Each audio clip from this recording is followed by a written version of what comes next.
One thing that keeps me puzzled, despite having studied finance and economics at the world's best universities, the following question remains unanswered.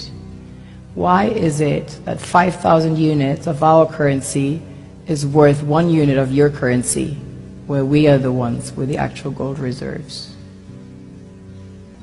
It's quite evident that the aid is in fact not coming from the West to Africa, but from Africa to the Western world.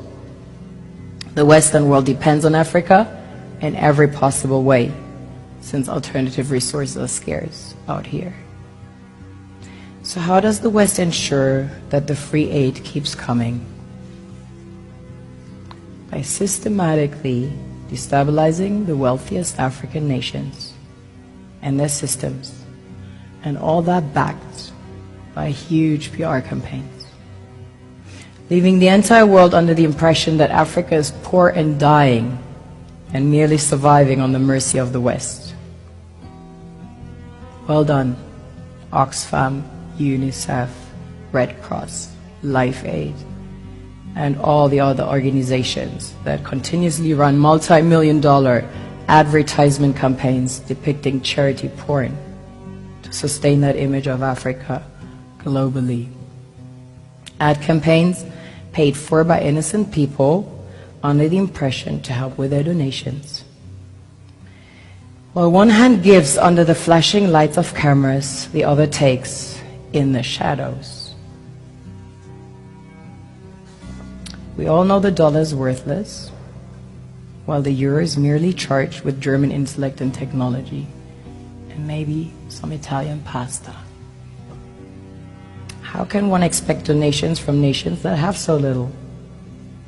It's super sweet of you to come with your colored paper in exchange for our gold and diamonds.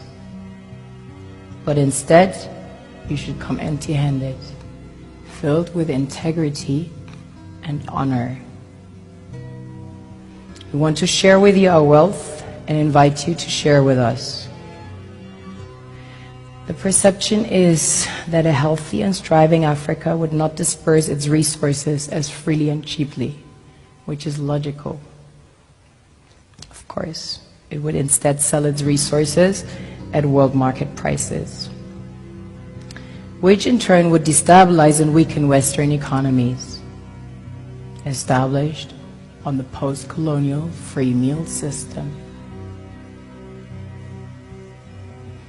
Last year, the IMF reports that 6 out of 10 of the world's fastest growing economies are in Africa, measured by their GDP growth. The French Treasury, for example, is receiving about $500 billion year in, year out. Foreign exchange reserves from African countries based on colonial debt they forced them to pay. Former French President Jacques Chirac stated in an interview recently that we have to be honest and acknowledge that a big part of the money in our banks comes precisely from the exploitation of the African continent. In 2008, he stated that without Africa, France will slide down in the rank of a third world power. This is what happens in the human world, the world we have created. Have you ever wondered how things work in nature? One would assume that in evolution the fittest survives. However, in nature, any species that is overhunting, overexploiting the resources they depend on as nourishment, natural selection would sooner or later take the predator out, because it offsets the balance.